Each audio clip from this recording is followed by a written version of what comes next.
Let's talk.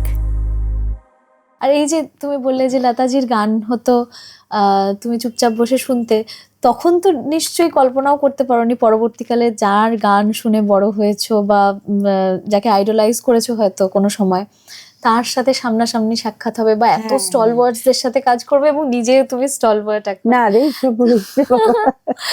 না, তখন তো নিশ্চয়ই বুঝতে পারোনি। এবং এই যে যাত্রাটা, পুরো বিষয়টা যে কিভাবে কিভাবে পরিচিতি তৈরি হলো এবং এই সমস্ত মানুষদের সাথে আলাপ হলো, সেইটা যদি একটু বলো। হ্যাঁ, সেটা কি জানো তো, প্রথম প্রথম তো আমি বাবার কাছে ওইগুলোই শিখতাম, ক্লাসিক্যাল গান। তারপরে কিভাবে গাইতে হবে, বিলম্বিত একতাল কিভাবে, কোথা থেকে মুখরা নিলে কোথা থেকে এই তেহাইটা আসবে, এইসবই মাথার মধ্যে ঘুরতো। করতে করতে আমি যখন একটু বড় হলাম, তখন মানে আমার বলতে কোনো দ্বিধা নেই। সাংসারিক কারণে আমাদের অনেক ভাই বোন, আমাদের মামা মাসি দিদিমা সবাই আমাদের সঙ্গে থাকতেন বাবার কাছে। আর বাবা ভীষণ ভালো মানুষ ছিলেন। তারপরে হলো কি, সংসারটা এত আস্তে আস্তে বড় হয়ে গেল, তো ঠিক গান গাইবার মতন জায়গাটাই পেতাম না। ছোটবেলাটা অনেক কষ্ট হয়েছে সেই সময়, যে কি করা যায় কি করা যায়। বাবাও কষ্ট পেতেন, কিন্তু বাবা কিছু বলতে পারতেন না, আমিও কিছু বলতে পারতাম না।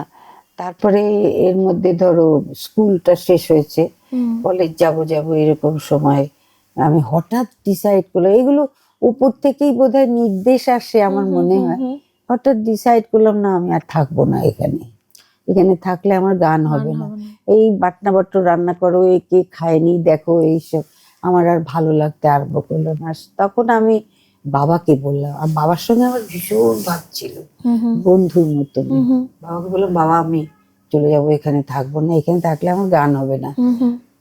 বাবা বললেন যে ঠিক আছে, যেটা তুমি চিন্তা করছো সেটাই করো, খালি একটা কথা মনে রেখো, যে যেখানেই যাও যাই করো, আমার মাথাটা যেন নিচু না হয়, বাবার দিকটা একটু মাথায় রেখো। তো আমি সেই থেকে এখনো দেখো, আমার নাম উঠলেই বাবার কথা ওঠে, বাবার বাবা বাবা করেই আমার। তো পিওর ক্লাসিক্যালটা তখন আমি বেশ মোটামুটি গাইতে পারছি। সেই সময় আমি হঠাৎ ডিসাইড করলাম যে না, দেখো পিওর ক্লাসিক্যাল গিয়ে জনসম্মুখে আসা বড় কঠিন, সেটা আমি বুঝে গেছিলাম ওই বয়সে। এবং তখন আমি চেষ্টা করলাম যে সব রকম গান গাইবো, এইটা তো আমার রইলই শিক্ষাটা। তো বাবা কখনো আপত্তি করেননি, বাবা বলতেন যে হ্যাঁ হ্যাঁ, তোমার যেটা ভালো লাগে সেটা গাইবে, গাও। তখন আমি একা একাই, আমি কিন্তু একা একা বড় হয়েছি জানো, কেননা বাবার সান্নিধ্যটা তো সে সময় একটু কমে গেল, কিন্তু বাবার রেগুলার তখন চলে আসলে অন্য জায়গায়। হ্যাঁ, অন্য জায়গায়, মানে আমাদের বাড়ির কাছাকাছি আমার এক বন্ধুর বাড়ি, সেখানে গিয়ে বাবা আমাকে তানপুরাটাও পৌঁছে দিয়েছিলেন যে এটাকে দূরে সরিও না। তারপরে আমি ওখানে থাকতে থাকতে কিরকম আমার না ছোটবেলা থেকে একটা স্বাবলম্বী স্বভাব, একা একা একা সব করবো। তো তখনই আমি মাথায় নিলাম যে শৈলেন মুখোপাধ্যায়ের সুরে প্রথম যেসব আর্টিস্টরা গান গেয়েছে তারা সবাই নাম করে গেছে, নাম করা অর্থে গানটার পরিচিতি হয়েছে একদম একদম সেটা। যেমন নির্মলা দি, আরো অনেকে, প্রতিমা দি, সবাই কিন্তু প্রথম গানটা শৈলেন মুখোপাধ্যায়ের সুরে।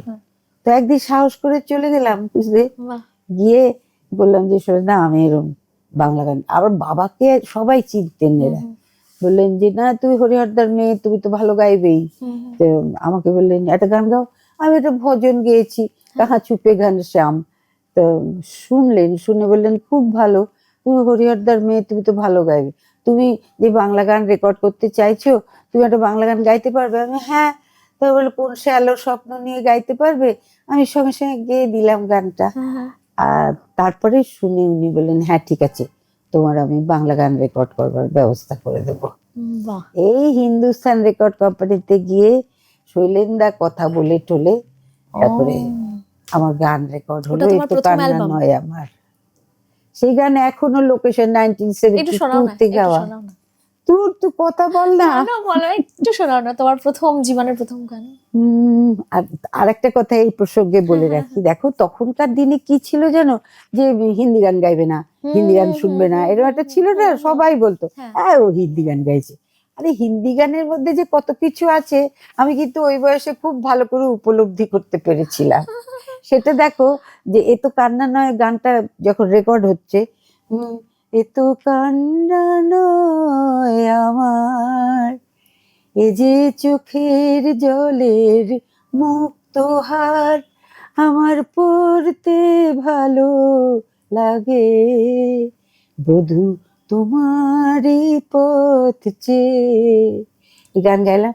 গানটা আসলে দা ভীষণ খুশি হলেন, পিন্টু দাও ছিলেন আমার রেকর্ডিং এ। আচ্ছা, পিন্টু ভট্টাচার্য। তারপর বলছে যে গানটা কি করে শেষ করি, শেষ করবে, শেষে তুমি কি করবে, আমাকে ছেড়ে দিলেন।